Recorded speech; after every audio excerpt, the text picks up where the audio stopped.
भारत माता की भारतीय जनता पक्षಕ್ಕೆ ಮಾನ್ಯ ನರೇಂದ್ರ ಮೋದಿ ಅವರಿಗೆ, ನಿತಿನ್ ನಬೀನ್ ಜಿ ಅವರಿಗೆ, BY ವಿಜೇಂದ್ರ ಅವರಿಗೆ, ಶರಣು ಸಲ್ಗರ್ ಅವರಿಗೆ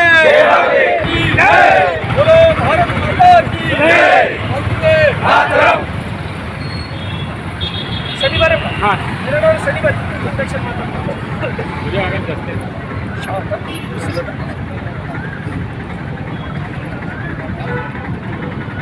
ಬಸವ ಕಲ್ಯಾಣ ನಗರ ಹಾಗೂ ಗ್ರಾಮೀಣ ಮಂಡಲದ ವತಿಯಿಂದ ಇಲ್ಲಿನ ಜನಪ್ರಿಯ ಶಾಸಕರಾಗಿರ್ತಕ್ಕಂಥ ಸನ್ಮಾನ್ಯ ಶ್ರೀ ಶರಣು ಸಲ್ಗರ್ ಅಣ್ಣನವರ ನೇತೃತ್ವದಲ್ಲಿ ಈ ಒಂದು ಭಾರತೀಯ ಜನತಾ ಪಕ್ಷದ ಅಭೂತಪೂರ್ವವಾದಂಥ ವಿಜಯೋತ್ಸವ ಆಚರಣೆ ಮಾಡಲಾಗ್ತಾ ಇದೆ.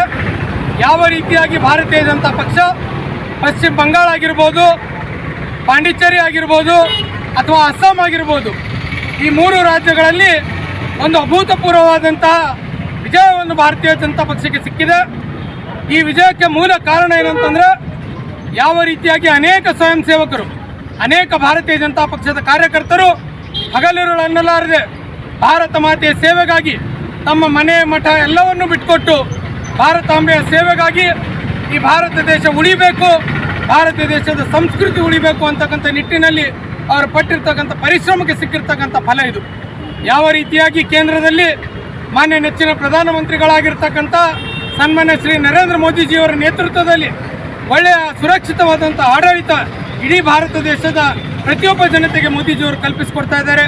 ಅದೇ ನಿಟ್ಟಿನಲ್ಲಿ ಪಶ್ಚಿಮ ಬಂಗಾಳದಲ್ಲಿ ಬಾಂಗ್ಲಾದೇಶದಿಂದ ಬಂದಿರತಕ್ಕಂಥ ಅದೆಷ್ಟೋ ಜನ ಬಾಂಗ್ಲಾದೇಶಿಗರು ಭಾರತ ದೇಶದಲ್ಲಿ ಬಂದು ಯಾವ ರೀತಿಯಾಗಿ ಅಕ್ರಮವಾಗಿ ಚುನಾವಣೆಯಲ್ಲಿ ಪಾಲ್ಗೊಳ್ತಾ ಇದ್ರು ಅಂತಕ್ಕಂಥದ್ದನ್ನು ನಾವೆಲ್ಲರೂ ನೋಡಿದ್ದೀವಿ. ಅದನ್ನೆಲ್ಲ ಬಿಟ್ಟು ಭಾರತ ದೇಶ ಸೇವೆಗಾಗಿ ಭಾರತ ಮಾತೆಯ ಪ್ರತಿಯೊಬ್ಬ ಭಾರತೀಯ ಜನತಾ ಪಕ್ಷದ ಕಾರ್ಯಕರ್ತರು ಪಟ್ಟಿರ್ತಕ್ಕಂಥ ಪರಿಶ್ರಮದ ಫಲವಾಗಿ ಇವತ್ತು ಅಸ್ಸಾಂನಲ್ಲಿ ಸುಮಾರು 100 ಸ್ಥಾನಗಳನ್ನು ಗೆಲ್ಲುವ ನಿಟ್ಟಿನಲ್ಲಿ, ಅದೇ ರೀತಿಯಾಗಿ ಪಶ್ಚಿಮ ಬಂಗಾಳದಲ್ಲಿ 293ಕ್ಕೆ ಸುಮಾರು 295ಕ್ಕಿಂತ ಮೇಲ್ಪಟ್ಟು ಸ್ಥಾನಗಳಲ್ಲಿ ಭಾರತೀಯ ಜನತಾ ಪಕ್ಷ ಜಯಶಾಲಿ ಆಗ್ತಾ ಇದೆ. ಪಾಂಡಿಚೇರಿಯಲ್ಲಿ 195 ಸ್ಥಳಗಳಲ್ಲಿ ಭಾರತೀಯ ಜನತಾ ಪಕ್ಷ ಜಯಶಾಲಿ ಆಗ್ತಾ ಇದೆ. ಅದೇ ರೀತಿಯಾಗಿ ಪಾಂಡಿಚೇರಿಯಲ್ಲಿಯೂ ಕೂಡ 30 ಸ್ಥಾನಗಳ ಪೈಕಿ ಸುಮಾರು 23ರಿಂದ 25 ಸ್ಥಾನಗಳಲ್ಲಿ ಭಾರತೀಯ ಜನತಾ ಪಕ್ಷ ಜಯಶಾಲಿ ಬಾರಿಸ್ತಾ ಇದೆ. ಇದೆಲ್ಲದಕ್ಕೂ ಕಾರಣೀಕರ್ತರಾಗಿರ್ತಕ್ಕಂಥ ಪ್ರತಿಯೊಬ್ಬ ಭಾರತೀಯ ಜನತಾ ಪಕ್ಷದ ಅಲ್ಲಿನ ಕಾರ್ಯಕರ್ತರಿಗೆ ನಾವು ಅಭಿನಂದನೆಗಳನ್ನು ತಿಳಿಸ್ತೇವೆ.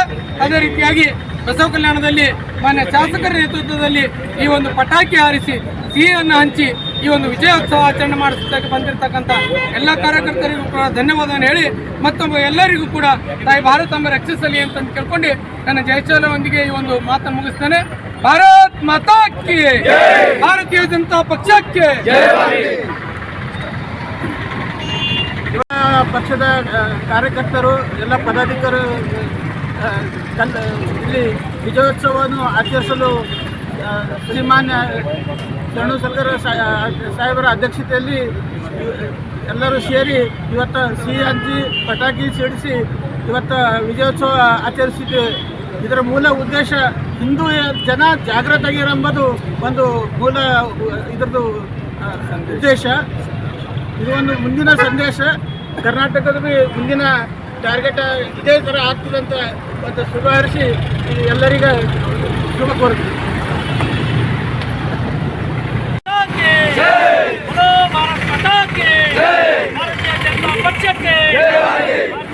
ಪಕ್ಷಕ್ಕೆ ಶರಣು ಸಲ್ಗರ್ ಅವರಿಗೆ, ಶರಣು ಸಲ್ಗರ್ ಅವರಿಗೆ ಅತ್ಯಾಚಾರಕ್ಕ ಬೆಂಬಲವಾಗಿ ನಿಲ್ತಾ ಇತ್ತು ವೆಸ್ಟ್ ಬಂಗಾಲ್ ತೃಣಮೂಲ ಕಾಂಗ್ರೆಸ್. ಹಾಗಾಗಿ ಇವತ್ತು ಅಲ್ಲಿನ ಜನ, ಅಲ್ಲಿನ ಹಿಂದೂಗಳು ತಕ್ಕ ಪಾಠ ಕಲಿಸುವ ಮುಖಾಂತರ ಇವತ್ತು ಕಾಂಗ್ರೆಸ್ಗೆ ಅತಿ ದೊಡ್ಡ ಶಿಕ್ಷೆಯನ್ನು ಕೊಟ್ಟಿದ್ದಾರೆ. ಹಾಗಾಗಿ ಸಮಸ್ತ ಪಶ್ಚಿಮ ಬಂಗಾಳ, ಅಸ್ಸಾಂ ಮತ್ತು ಪಾಂಡಿಚೇರಿ ಎಲ್ಲ ಕಾರ್ಯಕರ್ತರಿಗೆ, ಎಲ್ಲ ರಾಷ್ಟ್ರೀಯ ನಾಯಕರಿಗೆ ತುಂಬು ಹೃದಯದ ಧನ್ಯವಾದಗಳನ್ನು ಕೊಡ್ತೇನೆ. ಇವತ್ತಿನ ವಿಜಯೋತ್ಸವದಲ್ಲಿ ಪಾಲ್ಗೊಂಡಂತ ಎಲ್ಲ ಭಾರತೀಯ ಜನತಾ ಪಾರ್ಟಿಯ ನಮ್ಮ ನಗರ ಮತ್ತು ಗ್ರಾಮಾಂತರ ಮಂಡಲದ ಅಧ್ಯಕ್ಷರು ಸಿದ್ದು ಬಿರಾದರ್ ಅವರು, ಜ್ಞಾನೇಶ್ವರ್ ಮೂಳೆ ಅವರು, ಅರವಿಂದ್ ಮುತ್ಯ ಅವರು, ರಾಮಚಂದ್ರಪ್ಪ ಹುಡುಗಿ ಅವರು, ಸೂರ್ಯವಂಶಿ ಅವರು, ಶಿವ ಆಗ್ರೆ, ಬಾಬುರಾವ್ ಹಿಂಸೆ ಅವರು, ಅನೇಕ ಜನ ನನ್ನ ಅಕ್ಕ ತಂಗಿಯರು ತಾವೆಲ್ಲರೂ ಬಂದು ಈ ವಿಜಯೋತ್ಸವದಲ್ಲಿ ಪಾಲ್ಗೊಂಡಿದ್ದೀರಿ. ಬರ್ತಕ್ಕಂತ ದಿನಮಾನದಲ್ಲಿ ಏನು ನರೇಂದ್ರ ಮೋದಿ ಅವರ ಕನಸಿತ್ತು, ಕಾಂಗ್ರೆಸ್ ಮುಕ್ತ ಭಾರತ ಮಾಡ್ತೀವಿ ಅಂತಕ್ಕಂಥ ಕನಸು ಇನ್ನೇನು ಕೆಲವೇ ವರ್ಷಗಳಲ್ಲಿ ನನಸಾಗ್ತದೆ.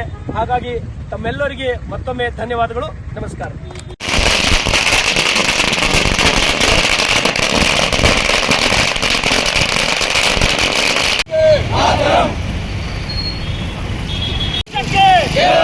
ಭಾರತೀಯ ಜನತಾ ಪಕ್ಷಕ್ಕೆ बोलो भारत माता की जय, भारतीय जनता पक्षಕ್ಕೆ